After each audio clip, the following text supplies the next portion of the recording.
Hey Alice, welcome back. I'm here with Tanatswa and Rumian. Thank y'all for being here. Thanks for Thank having you. us. Thank you for the invite. Yeah, absolutely. Y'all are playing a show September 5th, part of a series y'all have been doing called Everything is Fine. That's right. Yes. Um, let's talk. That's an Arcane Workshop. That is at the Arcane Workshop. Yes, the game store right next to Soul Folks Records, right in Madison, Tennessee, down the street of Gallatin. Yeah, it's right off the Gallatin. I haven't been there, but I've seen videos of people playing there. It looks like a really cool spot. Yeah, Yes. it's super fun. They have like a range of artists, so we're super excited to join them this time. Nice. So, is everything fine? Oh yeah, everything's Everything fine. has always Yes. been fine. We wouldn't put it on our posters if it were not true. Okay, because I don't know if I feel that way. It doesn't matter what you feel. Yeah, Okay. because Hey, everything fair is enough. fine. Okay. Yeah. Can you explain that to me? It's the mantra we tell ourselves just to keep moving forward. I got you. Okay, I see now. It's kind of you have to tell yourself that. Yes, just to keep moving forward, you have to tell yourself it's fine. It's kind of it's just not helpful to think anything else, I guess. Right? No, it's not. No, not at all. Okay. I get that. I feel like everything is fine also is like kind of wrestling with that. Like do you give yourself the space to navigate that so things are fine? Okay. Or do you just do you even have enough time to navigate that at all? I got you. Yeah. It's kind of I guess that's an ongoing thing that you have to do every day. Yeah. Yes, especially when you're playing music Yeah. live, and there's like world events happening that make what you do seem very small and not important. Well, I'm glad y'all understand that that is important. I can say personally, I wouldn't be here without live music. So, what y'all do saves lives. Well, thanks. I don't think Yeah. we can help it. I Yeah. think that's just like instinct. That's a true artist. Is I'm not doing this for fun or for money. I'm doing this because I have to. It's necessary. Yes. Yeah. And we want all of you to be there. And you'll be fine. We'll convince you. It's fine. Where y'all from originally? I am from a faraway land called Dallas, Texas. I moved to Nashville in 2022, but I was born and raised in Texas. Yes. I was raised in Cedar Rapids, Iowa. So I moved to Nashville in just November 2016, so the day before the elections. And I was born in Zimbabwe, but all of the accent is fully Iowan now. So That exotic Iowan accent. exotic. You might hear it on a telemarketer call. Absolutely nothing. Mm-hmm. Yeah. What brought y'all to Nashville? I came to Nashville not for the music at all. I came here because I got into a graduate program at Vanderbilt. I got into the economics program there, and I dropped out immediately. At day one, I got there and I was like, I don't want to do this. So I dropped out and just stuck around, and I started playing music again for the first time in a long time. Right on. Were you doing music back home too? I was doing music, well, before I moved to Nashville and before I lived in Texas. I was living in Oklahoma for a while, from 2013 to 2018, and I was doing a lot of music there. I was in a couple of bands. I had a record label with my brother. I was doing the works there. And then 2018 came around and I quit everything. I don't know what happened. I just quit everything. I went back to school. I went to the University of North Texas. Shout out to the Eagles. And Denton, yes. Cool. And I did the academia thing for about 5 years. I got you. What about you? What brought you here? I was tired of the cold. I had just graduated. I had to do music. And so I was looking for a different city to move to. I really love Chicago. Seattle's really cool, but I felt like Nashville would be easier adjustment moving from the Midwest, and also just interested in what was available to me, and so I just left. That's cool. Had y'all been to Nashville before coming here?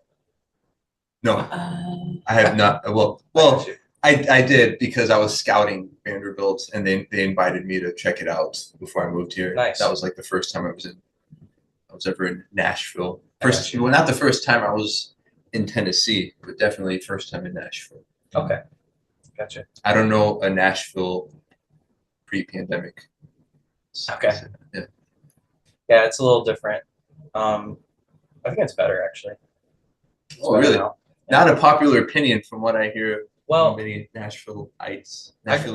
yeah, I grew up like an hour south of here, and like we would come up to Nashville occasionally, but I really like moved here in 2015, and when I like came into the scene, it was like a lot more like clicky, I guess. Like these bands play these venues with these bands, and like when I started doing the podcast, I realized like I started this in April 2020, so like right at the start of pandemic stuff. And that was like a bad time to start it and like also a great time to do it, you know? Yeah. And I like when I started interviewing these artists, I realized like, oh, none of y'all know each other. And like, yeah. Yeah. And that's a big part like of what I'm trying to do is like create one unified scene.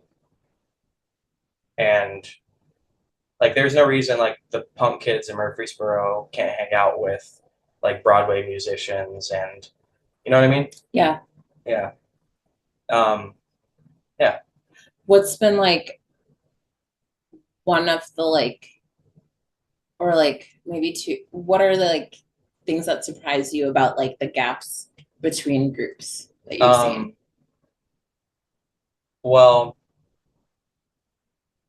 the Broadway musicians get a lot of hate because they're doing cover shows and making money. And I think it's like kind of a jealousy thing, you know? It's like, but it's like you're not a real artist because you're not, you know what I mean? Sure. And then like the punk scene, Murfreesboro has a huge punk scene.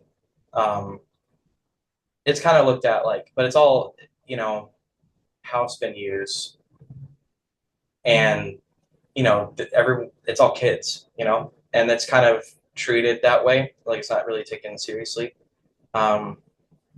I'm just calling it how I see it, right? Sure. There's a EDM scene also, like Fascination Street, SLC. Oh, yeah.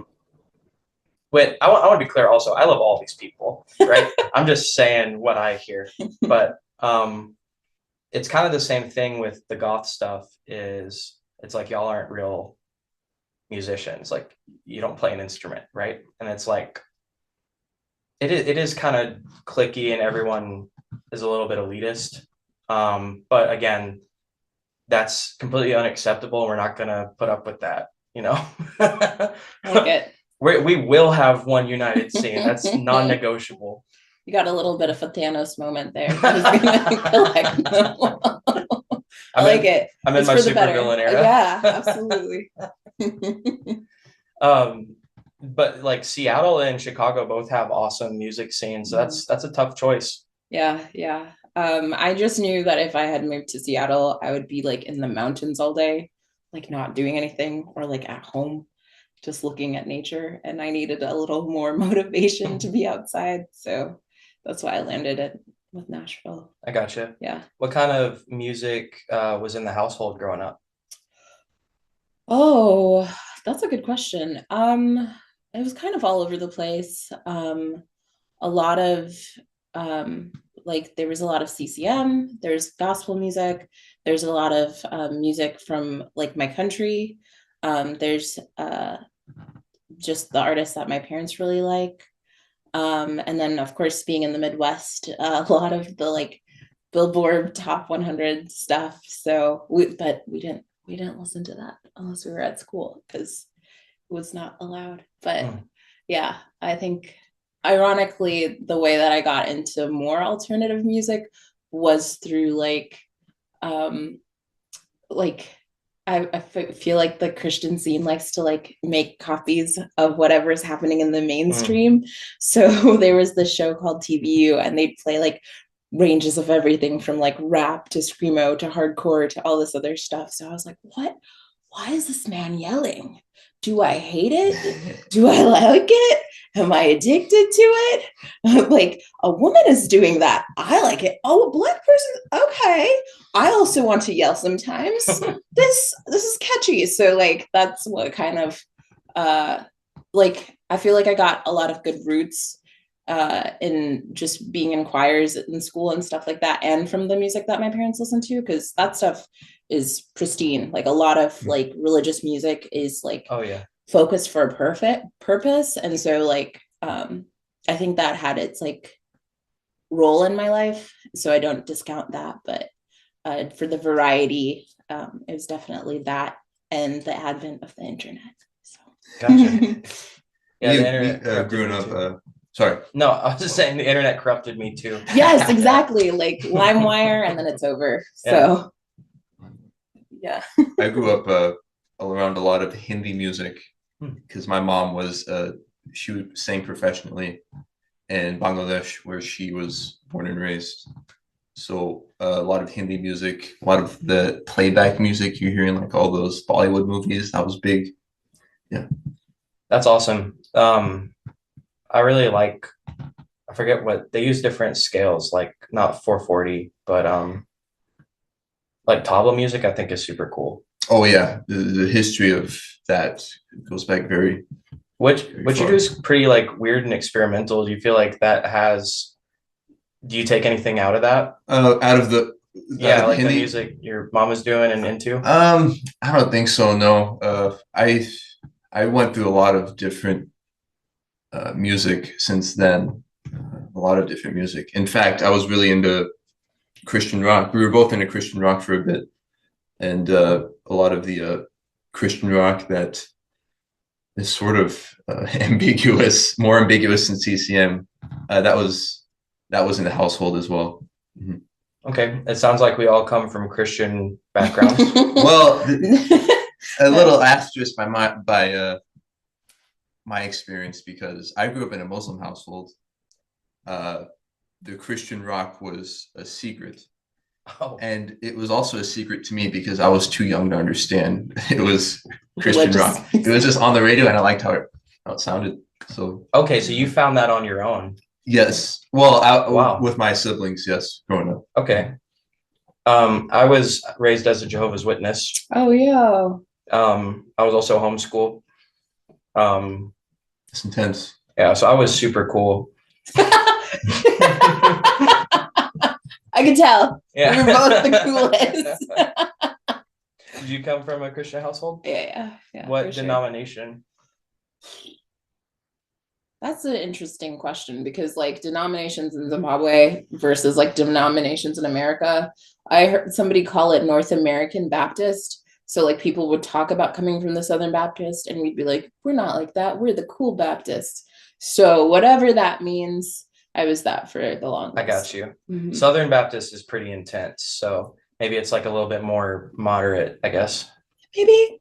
I Well, feel like I'm a little ignorant. The Jehovah's Witness, you had to like visit people's homes.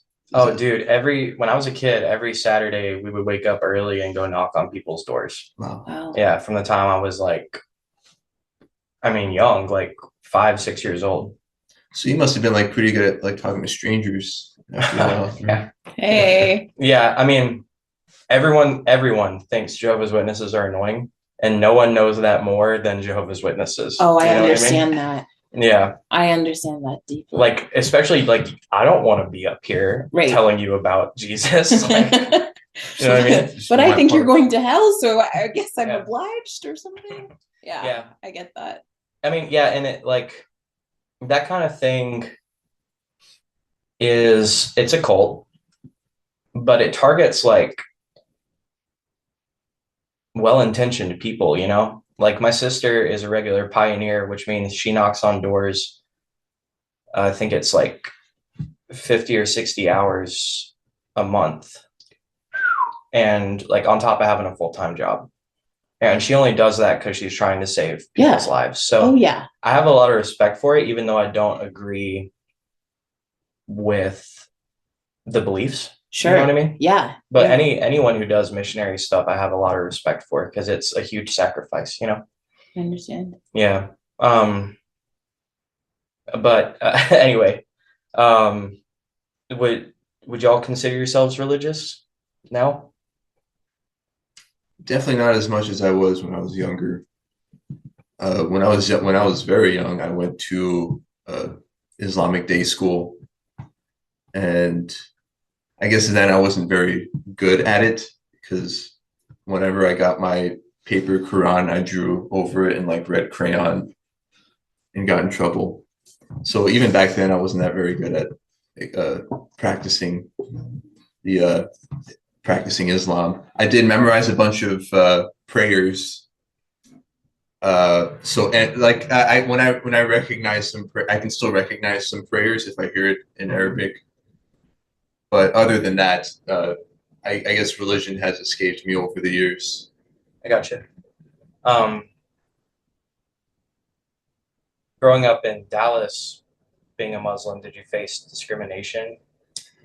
Not really. Well, I mean, yes, but not as much as in Dallas has. There's actually a very big Islamic community in Dallas, and there's a lot of mosques. I would say way more than here in Nashville.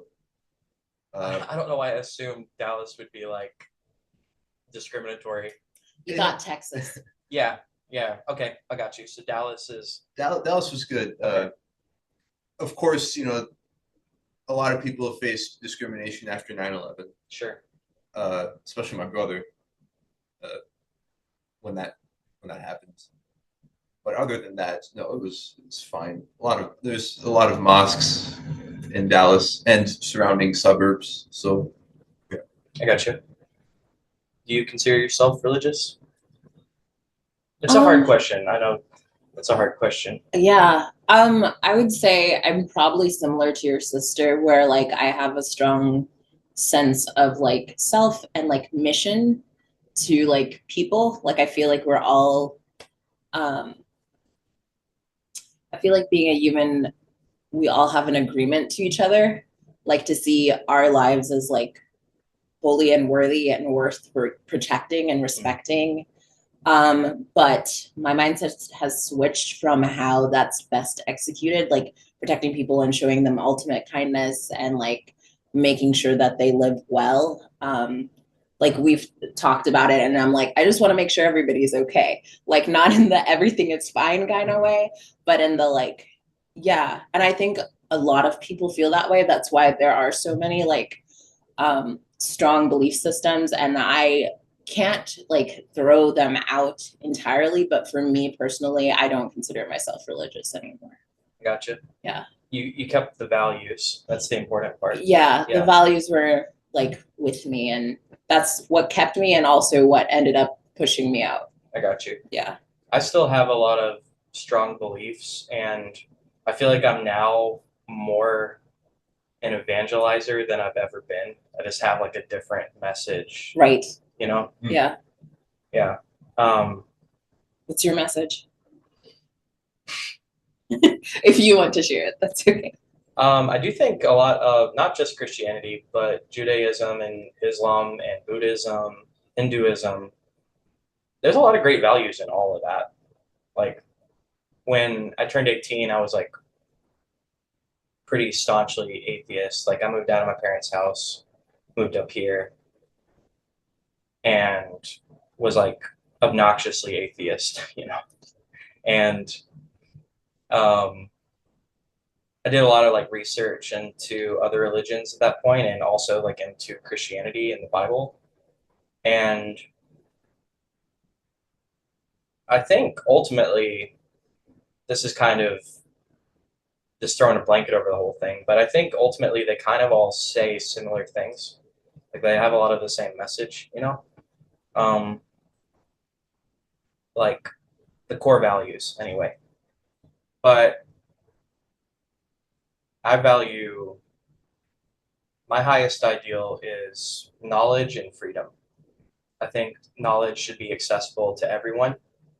Um, and the pursuit of knowledge, I think, is like a sacred thing. Like I have my own like holy trinity, which is uh, the teacher, the student, and the knowledge itself. Like that's like I kind of worship that process. Hmm. I also think freedom is the most important, like at least an equally important ideal than the pursuit of knowledge. Um, I'm pretty absolutist about that too. Like, I guess you could say,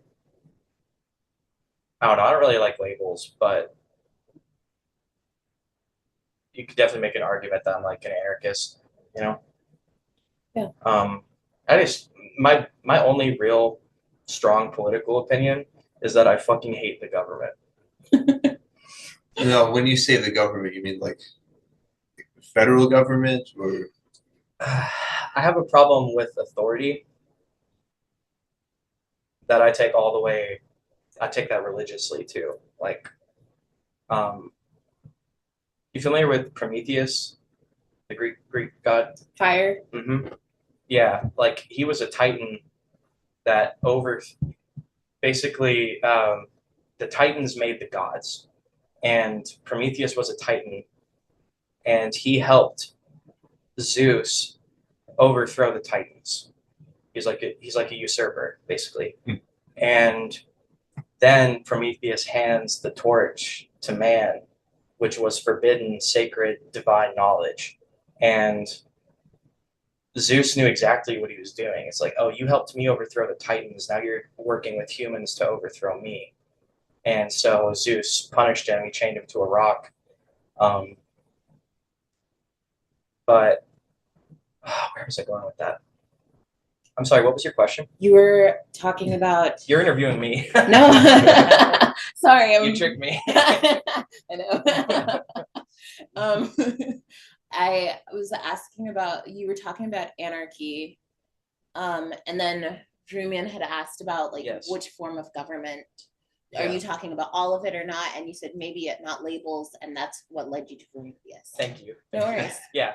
I have a problem with authority that I take even to like a religious level, like all the way up to God, you know, whatever that means. Sure. But I mean, I am a human, and as far as I can tell, everyone else is a human that is also scared and confused and has no idea what's going on. So I don't think anyone is fit to tell me what I can and cannot do.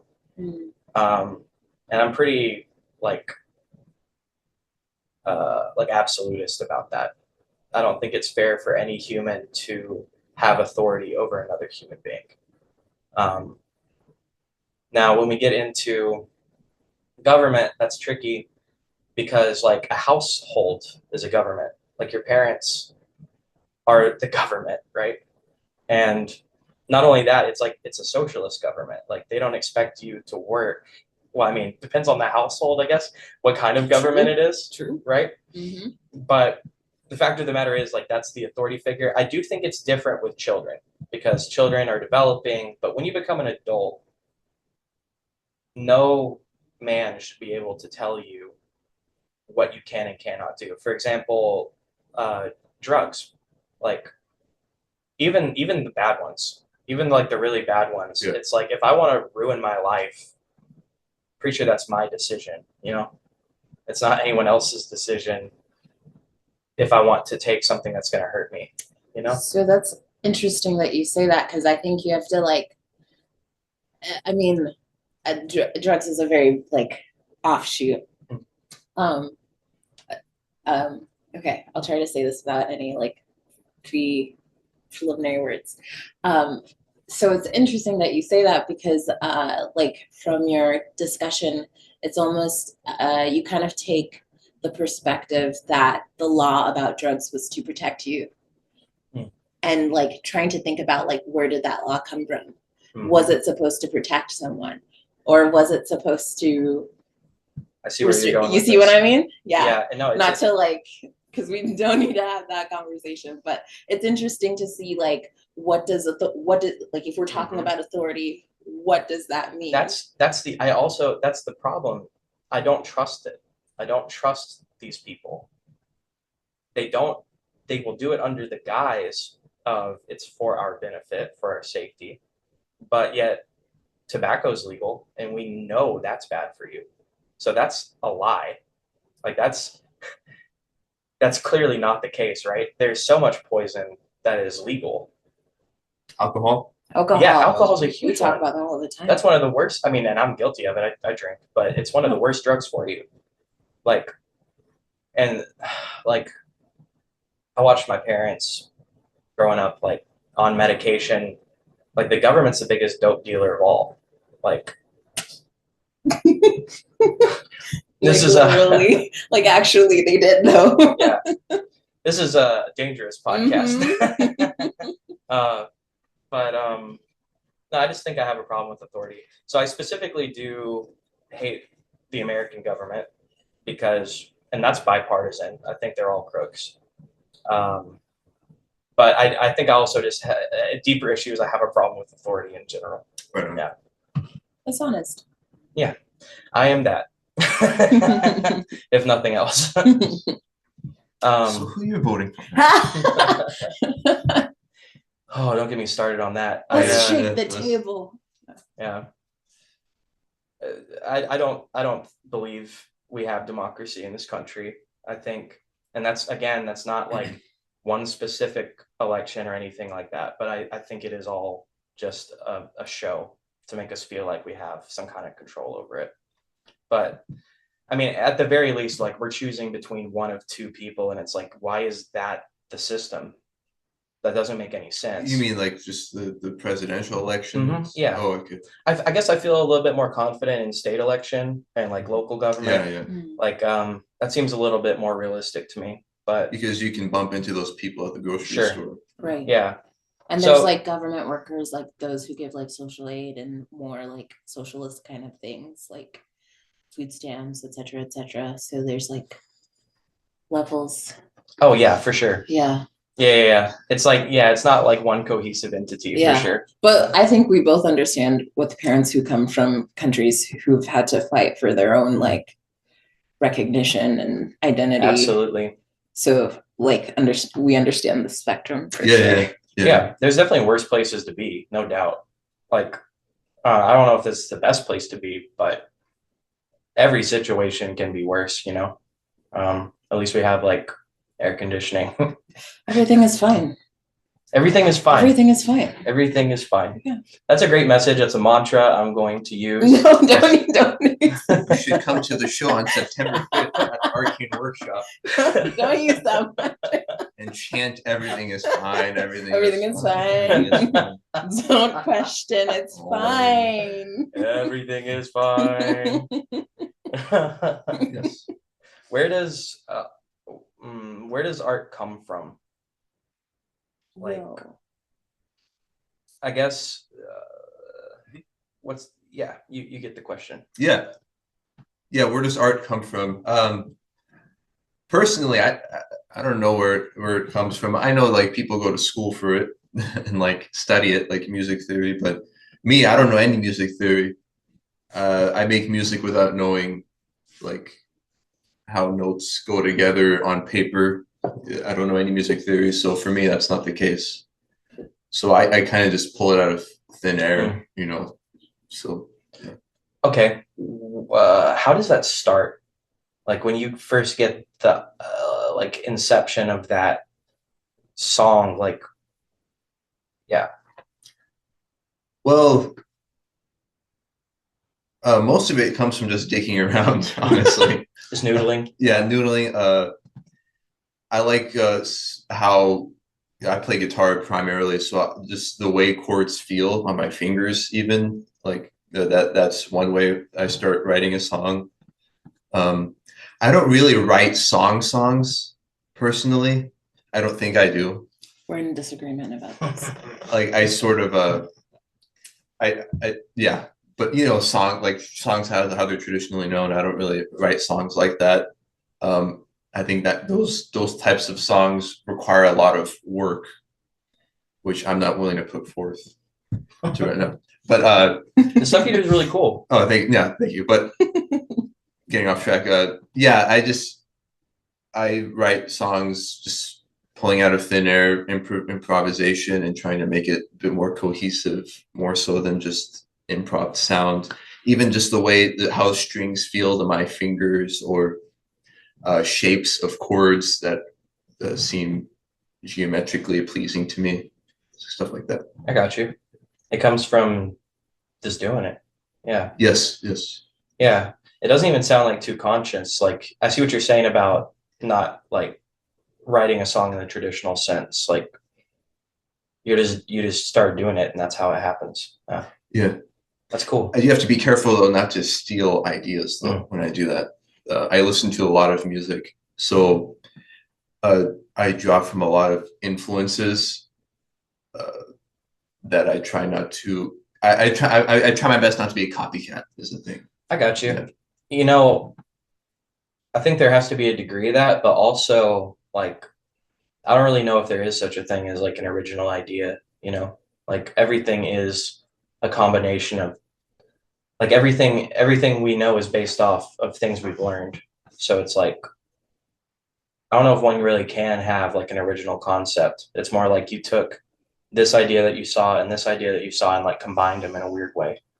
That's like kind of like, yes, absolutely. And also like, so are like people or like plants or like dogs. Like we're all like, we're all very unique and original and also not original at all. Yeah, derivative. Yeah, for sure.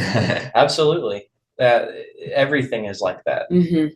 That's how people exist. Yeah. You could almost view like a person's influences as like a sample, and then you take the average of that sample, and that average is you, and the average is unique.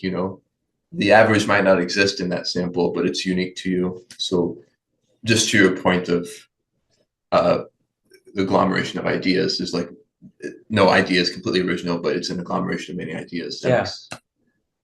Yeah. I have so many questions, but do you have any thoughts about where art comes from? I would say it's similar. I would say some of my favorite ideas come from like making a mistake. Like I'll make a mistake and I'll be like, oh, that sounded cool. But if I get too caught up on trying to execute it perfectly, then I don't have enough freedom to like let myself breathe in the space. And I think it goes back to like, if I'm too restricted, I can lean into the like, oh, I just heard this. Like, this is why I like it, because it's my favorite song right now. So usually if I'm trying to write, I like stop listening to a lot of music because I'm trying to not contrive something. I don't try to like put myself on a strict regimen or anything like that. But I do want to give myself enough time to just kind of like breathe it out or whatever. Yeah. I gotcha. It feels very much like an extension of self, but I gotcha. Let's talk about regressions. I saw a post, you did a hashtag that was regression toward mediocrity. Yes. Towards mediocrity. That's the name of my new album. It's out right now. You can stream it on all the streaming platforms. Yes. I'll put a link below. Oh. Hell yeah. But yeah, regression towards mediocrity. Regression in that sense, regression has many different meanings, but in my case, I took the title Regression Towards Mediocrity from an academic paper that was written in the late 1800s called Regression Towards Mediocrity in Hereditary Stature. It sort of spawned this statistical technique known as regression analysis, if you're familiar.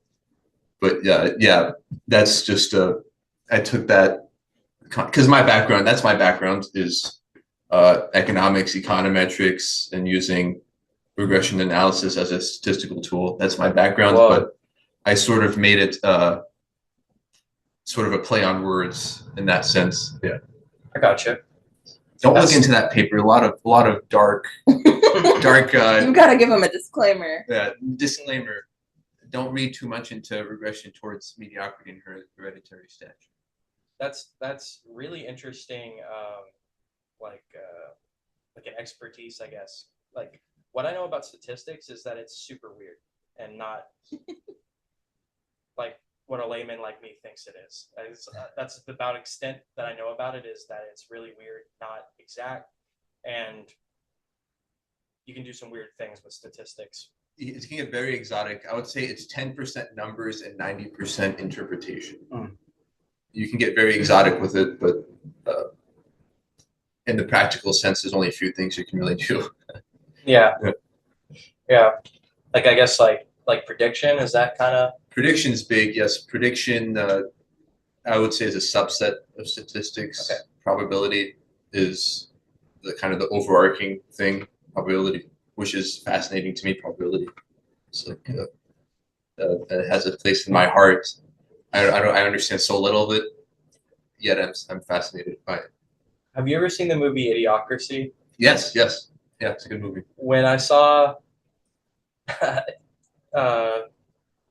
regression into mediocrity, that's immediately what I thought of as that movie. That's sort of that's the play on words that I was thinking of, because I mean mediocrity in like the derogatory way, because the album that I wrote is about how culture is, things are becoming very fancy but very dull at the same time, and the fancier it gets and the easier life gets, the duller it gets.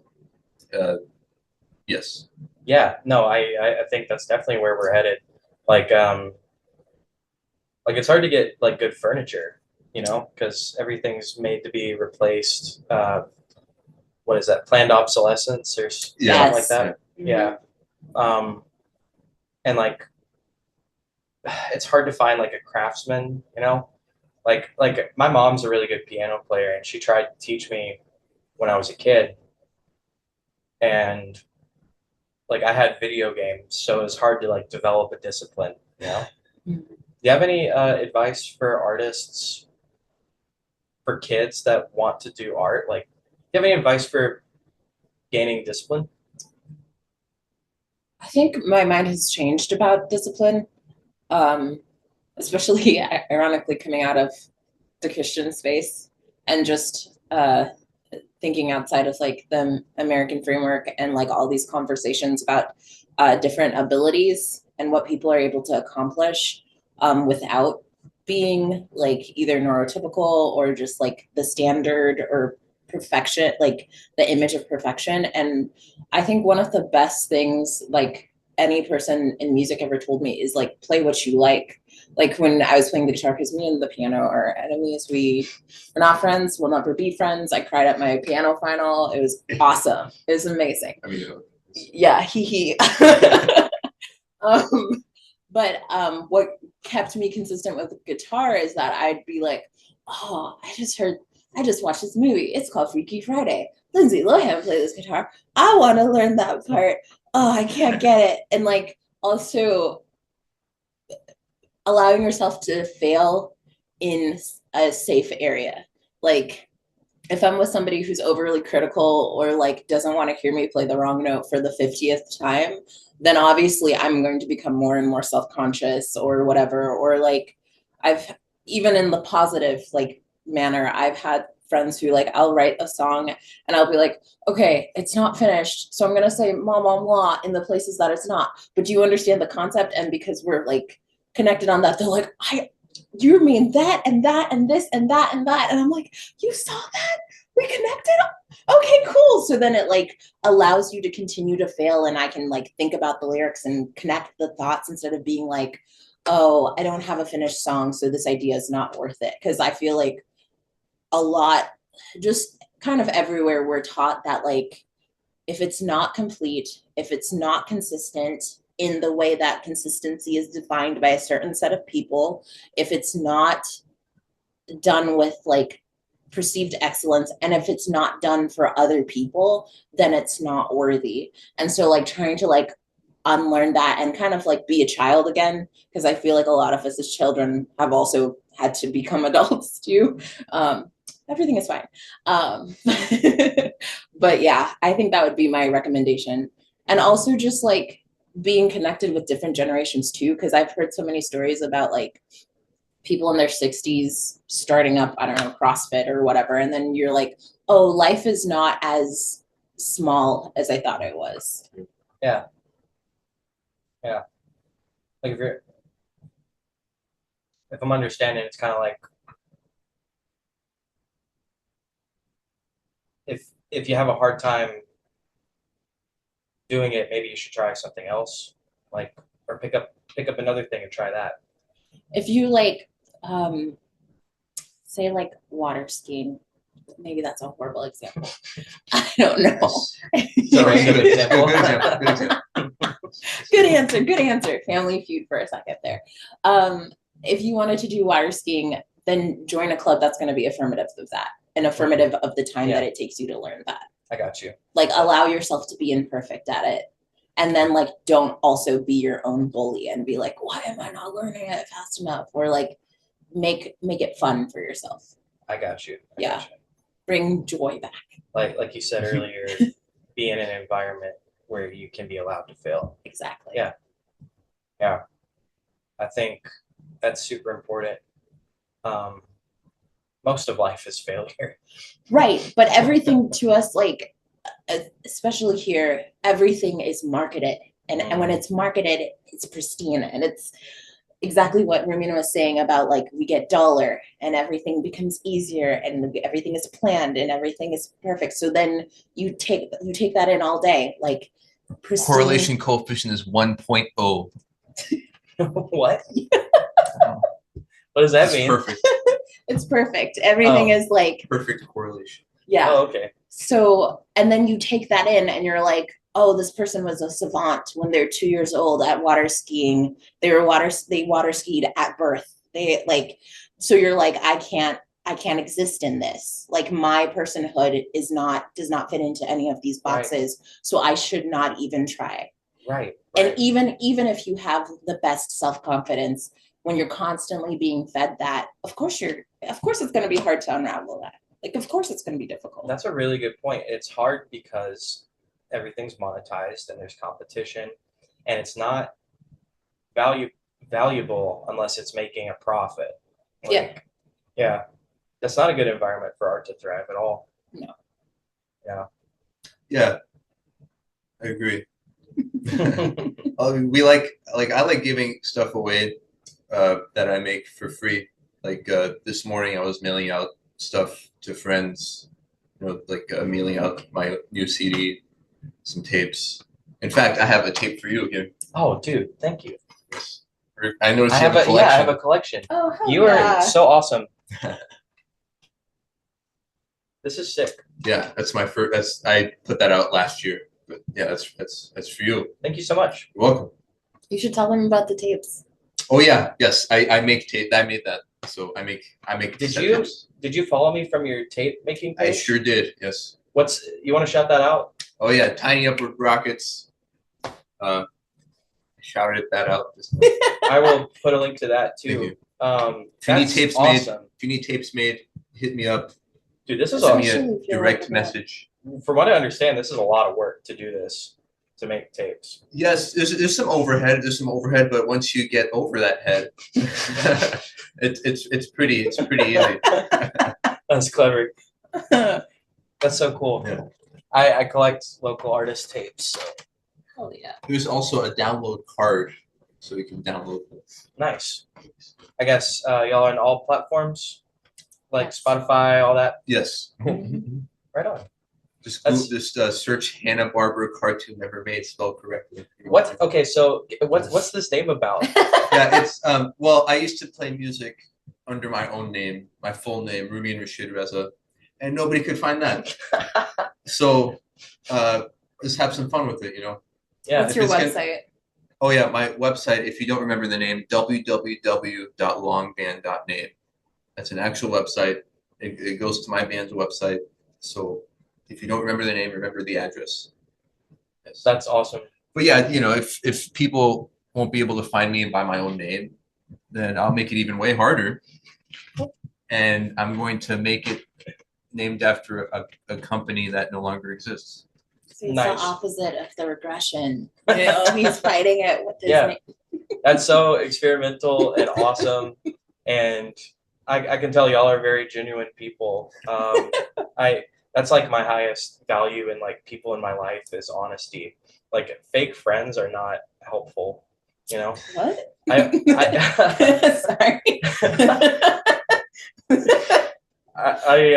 I try to surround myself with people that will be critical with me. Like, no, dude, you're wrong. That's just not the case. Like, if I don't have that, then how I need that like litmus test, you know? Yeah. Absolutely. Yeah. Yes. Um, We tell each other all the time how much we hate each other's ideas. It's true. that's good. That's good. Honesty is the most important thing in everything. Man, that's so cool. But so you still didn't tell me a Hanna-Barbera cartoon never made. What is that? Well, Hanna-Barbera, its logo is in the public domain, so I can have fun with it. Hanna-Barbera, I love Tom and Jerry. And I don't think, just zooming out, I don't think names are really that important. So why not have fun with it? That's really not much thought went into it at all. I love it. Yeah. It's a great name. It's like, it's definitely something like it's weird enough that it's catching. Like I feel like it's good marketing, even though it's not about money. That's so funny you said that because a lot of people tell me that you should make your band name very easy to remember, like memorable. And a lot of band names nowadays are like 4 syllables or less, you know, especially a lot of band names are 4 syllables. Like you could generate a lot of band names that are in the either right now that are 4 syllables long. The silver geese. The silver geese. Yeah. I got you. But, I mean, I'm not gonna forget Hanna-Barbera cartoon never made that. that's good. Yeah. Just try spelling it. That's true. I don't know if I could do that. Hannah 1H, Barbara with an E. So maybe Whoa. that'll help. That's not how I would have spelled it. Yeah. See, he's teaching the peoples. Anyway, yeah, not much thought went into it. I got you. So something I ask everybody. Oh no. When I say ghost story, what I really mean is, have you ever experienced anything that you can't rationalize with logic? I'm sure you have. Why me? I want to know. I think, okay, this is gonna be a little bit of a silly answer, so I apologize in advance. For me, and like also my people, like are like the Zimbabwean religion, like native religion, we believe it very much in the spiritual world. So like before, like we were even like my parents were Christians and like my brothers and I were Christians. We came from that background. So the idea of spiritual things happening doesn't feel illogical. So then Okay. You see what I mean? I do see what you mean. That's a little bit of a question answer. I realize that, but growing up from always thinking about the spiritual world, like things like that, It was never feel weird. It was not weird. Okay, I see what you're saying. That's not illogical. So, I don't know how to position my question then. I'm sorry. No, you're good. That's a good point. I guess I feel the same way about it at this point in my life. It's not illogical.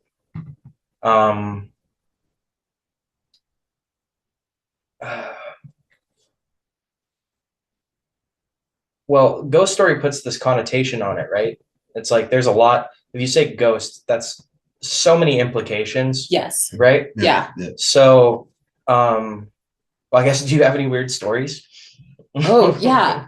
I mean, and like also let me not let me not be too I don't even know what the word is, but I for example, my dad would be like, sometimes we would think there were things out there that was the darkness, but then we'd realize as kids, like we'd be like, oh, there's this monster that's going to get you if you cross at night. And it was just to like kind of put rationality to like, oh, there's like this frog that's been out there and it sounds scary. And so it like helps me get through. So I don't know if that's just, I feel like we kind of all tell ourselves types of ghost stories in life. Like everything is fine to be able to like, not to like bring that up again, but to be able to get through.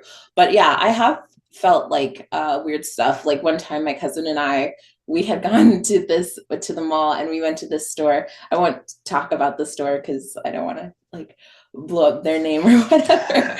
But we had like walked in and we weren't like, we were, even though we like grew up Christian, we weren't very like closed-minded to like trying new things or like kind of like being in different situations. But when we walked into the store, we instantly felt like just like the vibe was off, I guess is the best way to determine it. Like inside our chest, like we were like, we're not supposed to be here. I don't know what this is. I don't know what that is. Like whatever it is, we need to leave. And we didn't say anything to each other. We had gotten to the point where we like would always walk arm in arm together. So we had walked into the store and instantly we like got closer to each other.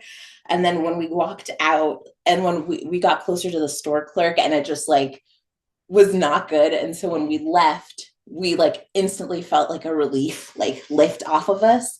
And then we looked at each other and we were like, did you feel that? I was like, yeah, absolutely. And so like, can I explain that? No, that feels like a different thing. But also like, I feel like,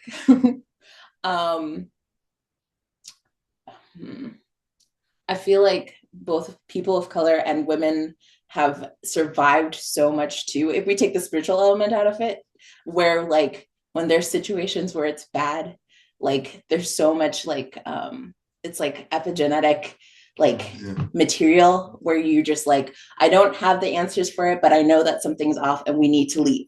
We have to go. We can try to figure out whatever it is, whether it's spiritual or material, but we have to go. Insane. And so that's one of the weird stories. I think I was in like high school and she had just moved from Zimbabwe to Cedar Rapids to hang with us for a little while. What kind of store? I know you don't want to say the name, but yeah, it's a store that's everywhere. I've been to this store before. It's just like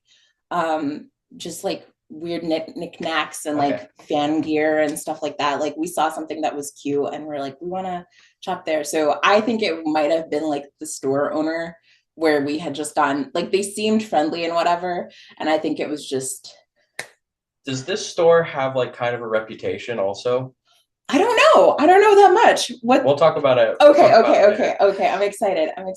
If it's what I think, I'm gonna laugh if it's okay. Alice won't tell anybody. Sure. You'll have to put like an asterisk at the bottom of it and be like, it was. You say knickknacks? Knickknacks, yeah. I know exactly what store it is. It had candles and cinnamon sugar pretzels. Oh, I know exactly. You've ever had that vibe? Yeah. Oh, that's funny. But that's a good question. What about you? Ghost stories? Yeah, or just like weird happenings. Weird happenings? Yeah, that you can't explain. I don't have any. First of all, do you think it's logical? Like, is it logical or not logical? Like your story? No, not my story. Just like what he was your story is highly illogical. Okay, everything is fine. That's not. I don't have any. I don't have any ghosts. I don't think I have. Not. No pun intended. I'm drawing a blank. I don't have any ghost stories at the moment. I do have like strange like serendipitous moments that aren't really ghost stories. Like synchronicity, things just weirdly happen. Yeah, how I ended up here in Nashville for one, getting into an economics program that I never thought I'd even have a chance of getting into. And that being a reason that I met you, which has been one of the most significant parts of my life, was meeting Tanatswa. I'm a ghost. That's my only ghost story. Yeah, things fall into place in a weird way. In a weird way, yeah. I know exactly what you mean. There's that, I want to say Keanu Reeves movie about the numbers. Is it Keanu Reeves? Numbers. It's like 20, called like 23. Jim Carrey. Jim Carrey. Yeah, I don't know why I said I've Keanu seen that Reeves. movie. Yeah, but man, like I said, I was devoutly atheist, like as a religion. But at this point in my life, I've seen so much weird shit. Like, nothing weird ever happened to me as a kid, but I had a phase of like, let's fuck around and find out. You know, it was like experimenting with the spirit realm and like getting myself in waters way above my head. You know what I mean? Mm-hmm. I think if you go like I said, nothing weird ever happened to me as a kid. But I think if you go looking, you'll find it, and it may not be. It's not something. Don't try this at home, kids. Everything is fine. Everything, Fine. everything is fine. Especially on September 5th at the Arcane Workshop. I think, hey, we'll convince you. Y'all are so much fun. Same. This is so great. Thanks for having us. Yeah, absolutely. Let's see. Okay. Wait, what's your ghost story?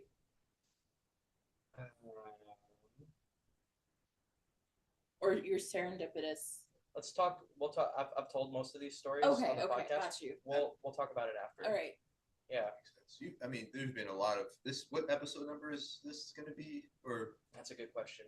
an estimation forecast?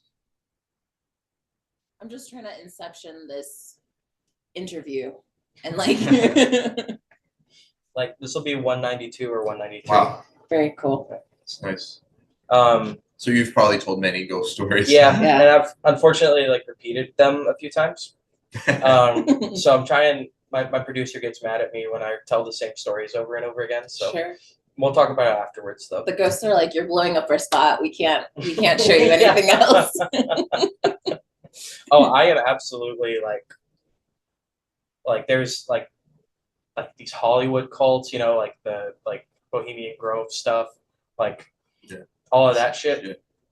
If I ever, or like even like UFO stuff, if anyone ever told me like a secret about like some crazy shit, I would immediately come on here and talk about it. Yeah.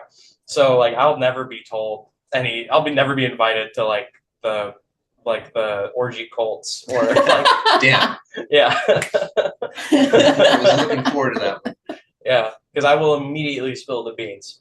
That's a promise. Because that's obviously a subject I think is very interesting.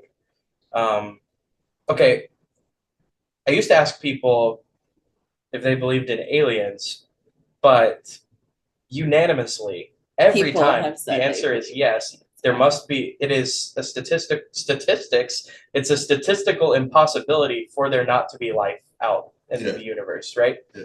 So my question to y'all is, do you think intelligent life has been here, or conversely is still here? Like ancient aliens? Yeah. Right. Wow. So I guess this ties into like the pyramids and like that sort of stuff and like the It hieroglyphics. definitely that's one angle. Okay. Yeah. I guess do you think aliens have been here? And that's two questions. Do you think aliens have been here? And do you think aliens are here? Wow. Okay. I don't think aliens have been here. Yeah. I think I would say it's, in my mind, it's more likely that aliens have visited, but have not been here before us. If that's what you're asking, I don't think there's like a predecessor. Okay. Yeah, I think it was. I'm pretty boring in that sense. I'm like strictly evolution. You know, there's like the little that came out of the ocean, and then Yeah. people. They set it off. They're like, And there's dang it, there's something fell off my some ship. stuff in Yeah. between. I think that's the most plausible answer. Okay. Absolutely. That's the one that makes the most sense. Hell yeah. Yeah. What about you? Okay. I think, what do we define as like an alien? Good question. Because like, I mean, we just watched, what did we watch? We watched the 2005 version of War of the Worlds Yes. with Oh, with Tom Cruise? Tom Cruise. Yes. You're gonna say Thomas Cruise? Timothy Of Cruise.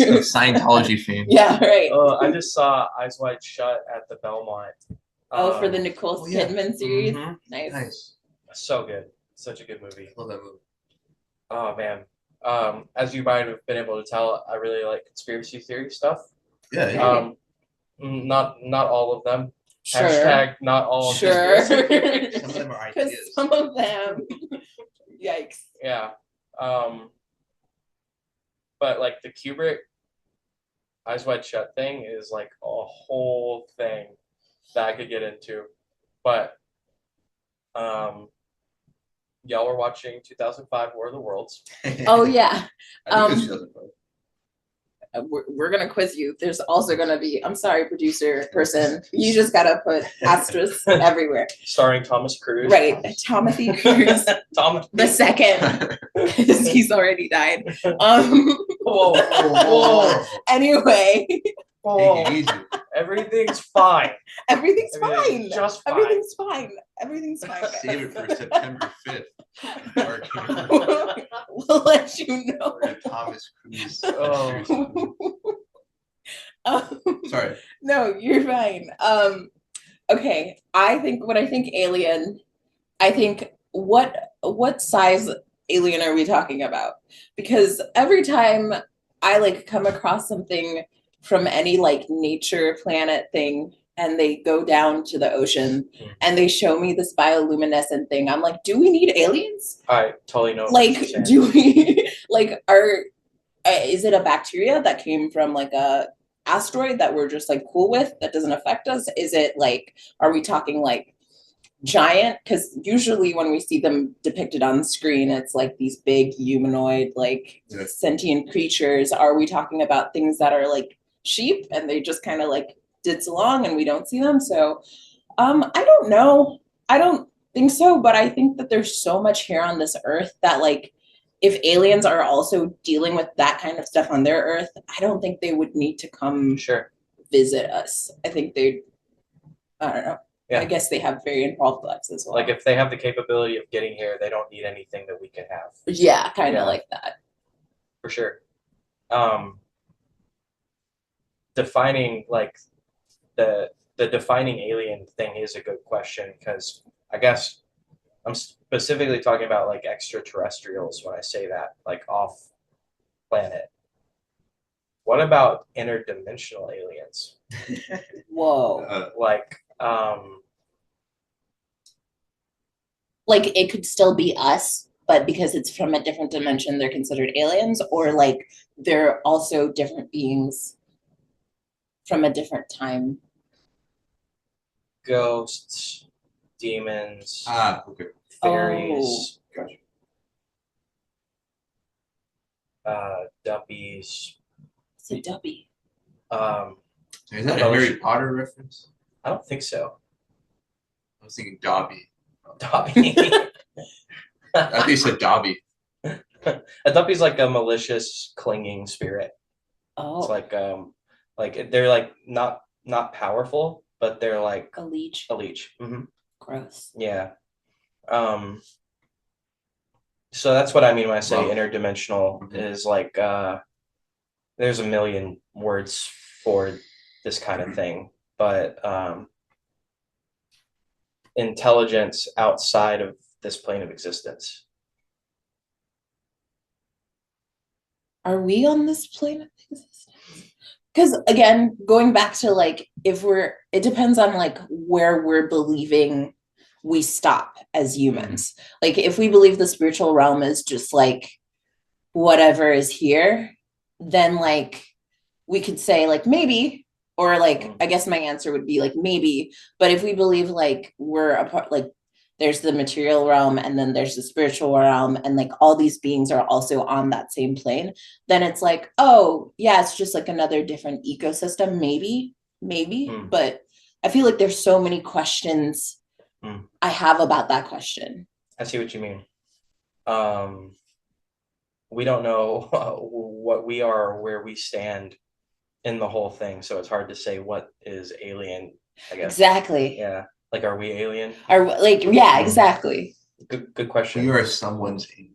You're right. You're right. Well, and we'll talk about it later for sure. But I've had many experiences that I would consider an interaction with a spirit. But for example, I mean many, and I've like gone like I said, I had a phase of like fuck around and find out. Like I was actively. My mom would be praying for you right now, is what you're saying. Yeah. My mom's praying for me too. But what I found in like magic as a practice, like, because there are serious magicians and witches, you know, like as like a faith as a practice, you know. And when you start studying magic as a belief system, I don't think a lot of people like are really saying you can shoot fire out of your hands or levitate. A lot of people are just, it's mind over matter stuff. Any magic that I'm aware of could be explained with psychology. So for example, I've experienced like channeling, like bodily possession, but you could also just say that's dissociative identity disorder, schizophrenia, mental illness, right? So I see this as it's all semantics. It's one of my favorite authors, Alan Moore, comic book artist. Yeah. Sounds familiar. Yeah. Did Watchmen. Yeah. Oh. The Killing Joke. Didn't he do V for Vendetta? Mm-hmm. Yeah. Brilliant guy. He's come out of retirement, but he like very dramatically retired and moved to Scotland in the early 2000s. And he's like, I'm a wizard now. Oh. Yeah. Dude's a genius. He's insane though. I love him for it. But he has this quote where he says, "The language about magic is more about language than it is about magic." Because when you start talking about these things, you realize how weird language is. Yeah. And it's one of my favorite subjects. But for example, the first sort of rule of chaos magic is disregard theory. Like we're specifically not talking about things that break the laws of physics. So because it is just mind over matter stuff, it's sort of irrelevant. Basically there's two things. There's the right hand path and the left hand path, which is I draw my power from a higher source, or this is all in my head. My powers come from myself. Either way, it really doesn't matter what you think about it. The focus is on practicality. Like, what can we do? Let's explore the limits of human ability. So it is a tricky question, and I don't really know myself. The answer I've come to, like I was telling you all about the DMT trip I had. Yeah. That could have been all in my head. It certainly didn't feel like that, and that's not what I think is happening. I think DMT is a vehicle, and all it does is take you out of your body. And what you experience is not a hallucination,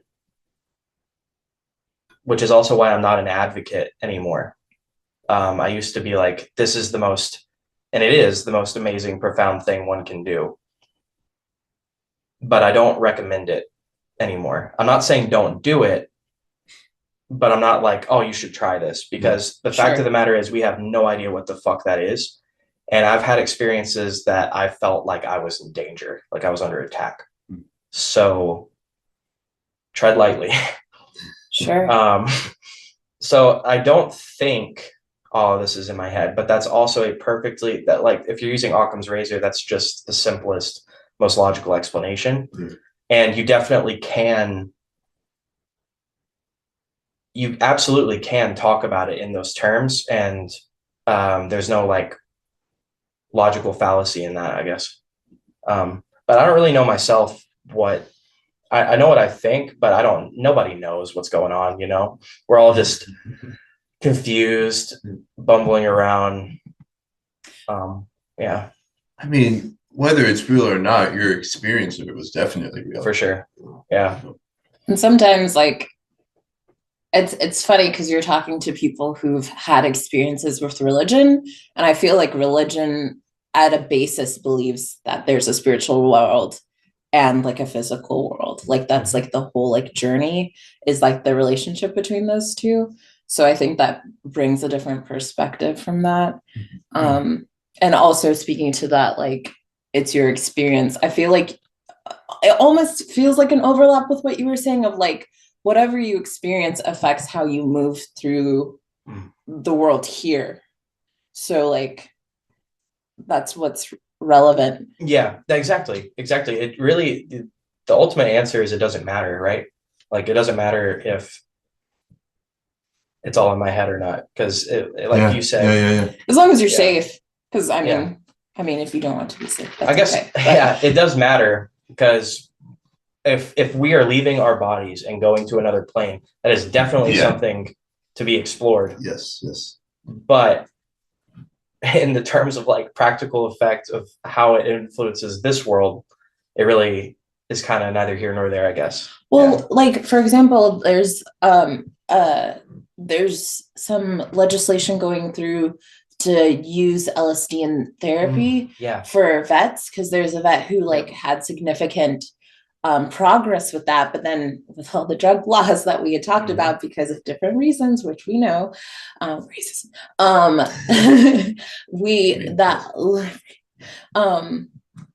a lot of that like kind of like scientific like quandary, like not just like people actually having genuine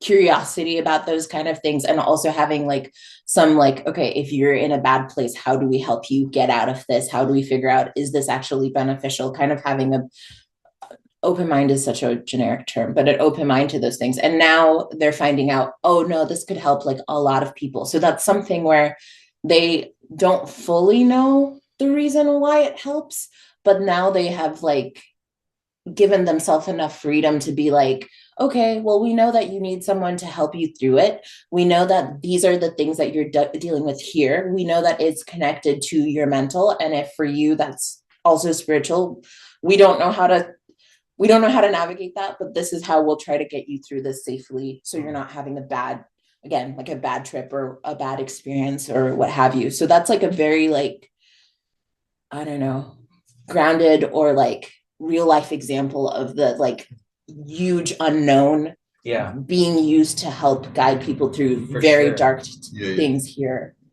What were you gonna say? Oh no, that's a great example of practical application. Yes. These things help people. There's plenty of evidence to back that up. Yeah, it's a shame that it's the work that like programs like that are doing, and I think that I'm familiar with what you're talking about. I think that might be MAPS, multi. MAPS. I've heard of this. Yeah, they do research with psychedelics to help soldiers with PTSD and some other great stuff. Mushrooms have like physiological benefits too, but do you know a guy named Paul Stamets? Oh, now you're talking my language. Mushroom Hat Paul. I saw his documentary, Fantastic Fungi. Oh, so good. Yeah. Mycelium that's an alien. Talk about aliens. Yeah. Oh, yeah. I would say fungi are aliens. That shit is crazy. The biggest living organism on the planet is a mycelium. That's right. Yeah. That's right. That's insane. It's mushrooms are so crazy. Yeah. And I remember it was like the spore or something in the documentary where it reanimated dead ants. Oh my god. like- Oh, cordyceps. Was that Yeah. what it was? Mhm. Well, actually, yes. Cordyceps, birds will shit and mushrooms will grow out of it. And then these ants, Get zombified, right? yes. Zombified. Yeah. That's a good word. Like Last of Us. Have you guys seen that? There's a video game series and Video game, yes. I've seen yeah. a video game. Yes. that's about cordyceps. Oh. Oh, okay. I didn't know that. Yeah, those zombies are mushrooms and I had no idea. Oh. yep. Wow. And it's so oh man. That's an it's- alien invasion. Oh yeah. Oh yeah. And they're intelligent. They're like the what's the Paul Stamets one called, that documentary? Fantastic Fungi. Yeah, I believe that's the one where they talk about how in Japan, in Tokyo, they used mycelium to chart a route for a subway system because it did it more efficiently Yeah. than people could. Yeah. Yeah. So they're smarter than us. It's insane. Mushrooms are freaking crazy. There's tons of mushrooms too that are like not just psychedelic, but like are miracle foods. Like lion's mane is great brain Lion's food, mane. and that cordyceps that you can only grows on insects. Like that's how, if you have a cordyceps farm, you take bugs, get them infected, and then take the harvest the mushrooms off of them. But if I'm you eat scared. that, it has like tons of gut health and like respiratory system health. Like they're super good for you. It's crazy that that's how we get them. I'm But sorry, this feels like propaganda.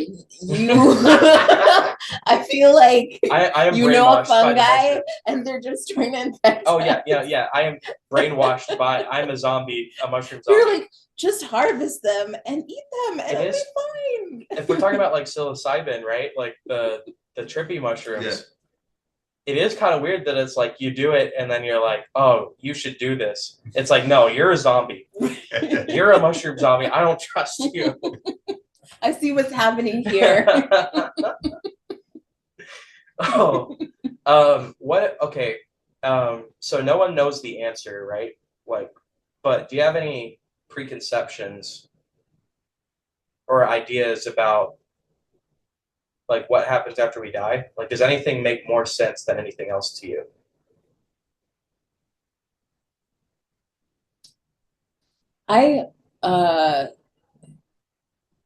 I've never thought that humans die. Like even before, like as a kid coming into Christianity. And I don't know more than that. I feel like we have some kind of like